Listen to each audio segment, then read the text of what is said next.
Tempo 20 menit, Distrik Homeo bersih OPM, TNI siaga di wilayah KKB bikin onar. Pasukan gabungan TNI Polri Satgas Nanggala Kopassus melakukan operasi perebutan cepat untuk mengembalikan situasi keamanan di Distrik Homeo Kabupaten Intan Jaya Sabtu 4 Mei 2024. Pasukan tersebut juga berhasil mengevakuasi jenazah warga sipil berusia remaja yakni Alexander Parapak.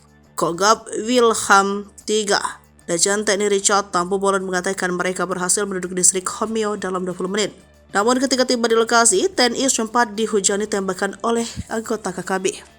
Mengutip Tribun Papua.com, sepertinya tembakan-tembakan anggota OPM tidak melukai anggota TNI. Setelah mengevakuasi jasad Alexander, TNI juga terus siaga di lokasi agar OPM tidak lagi berbuat onar. Richard mengatakan saat ini situasi berangsur pulih. Ia juga memohon doa untuk prajurit-prajurit yang bertugas di lapangan.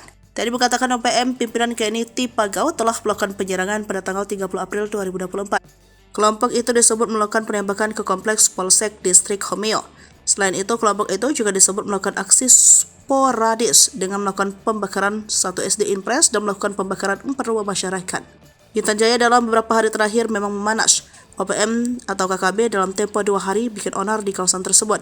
Hari pertama mereka menembaki Polsek Homeo dan menyebabkan seorang pria bernama Alexander tewas. Hari kedua mereka membuat puluhan anak Papua tak bisa menempuh pendidikan lantaran membakar gedung SD.